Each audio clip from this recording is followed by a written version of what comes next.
राजधानी रांची के धुर्वा स्थित प्रभात तारा मैदान में किसान सम्मान योजना का शुभारंभ हुआ, जिसमें मुख्यमंत्री हेमंत सोरेन ने 2 लाख तक के कृषि ऋण माफी योजना के तहत 1.76977 किसानों का 400 करोड़ रुपए का ऋण माफ किया है। योजना के तहत 400.60 करोड़ की राशि का मुख्यमंत्री हेमंत सोरेन ने डीबीटी के माध्यम से हस्तांतरित किया।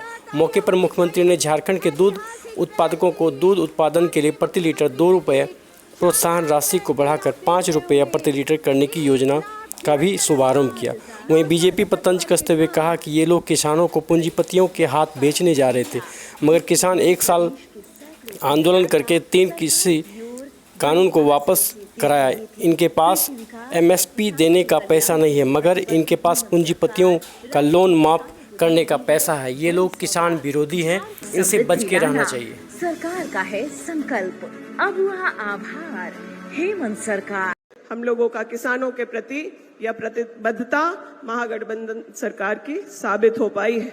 बहुत पहले की बात नहीं है, 6 साल पहले इसी राज्य में पिछली सरकार के दिशा निर्देश पर आदिवासी किसानों के ऊपर गोली चलाई जा रही थी। उनके खेतों में खड़ी फसलों पर बुलडोजर चलाया जा रहा था। लेकिन मैं कहना चाहूंगी कि हम लोगों की महागठबंधन की सरकार आदरणीय मुख्यमंत्री जी के नेतृत्व में गोली और बुलडोजर नहीं, प्रगति का ट्रैक्टर चलाने का काम करेगी और किसानों को आगे ले जाने का काम करेगी।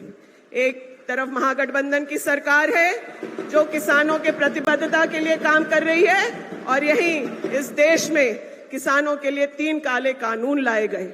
750 किसानों की शहादत ली गई, और तब जाकर के राहुल गांधी जी के नेतृत्व में जो किसानों की न्याय की आवाज उठाई गई, तब जाकर के वो 3 काले कानून वापस लिए गए। मैं किसानों का ऋण माफी को लेकर ये महाजुटान यहां हुआ है, लेकिन मैं कहता हूं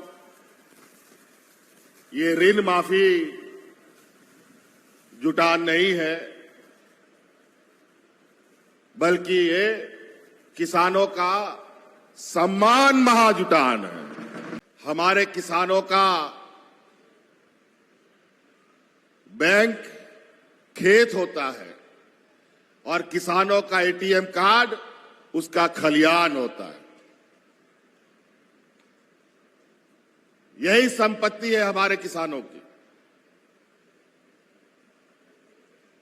लेकिन इस देश में ऐसे भी लोग हैं जिसके पास ना खेत है, ना बाड़ी है, ना टाड़ है, ना कुआं है, ना चापाकल है,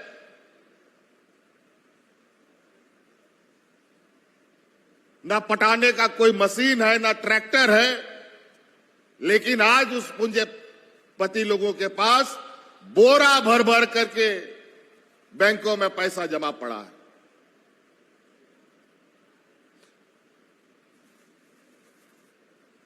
चंद लोगों के पास इतना पैसा है, इतना पैसा है कि देश का 125 करोड़ लोग भी अगर जुट जाए उस पैसा को गिनने के लिए तो उम्र खत्म हो जाएगा, लेकिन पैसा नहीं खत्म होगा। इतना पैसा ही लोग जमा कर लिया है। और वो पैसा कहां से आया? वो पैसा इस देश के गरीब किसान, मजदूर लोगों का पैसा है।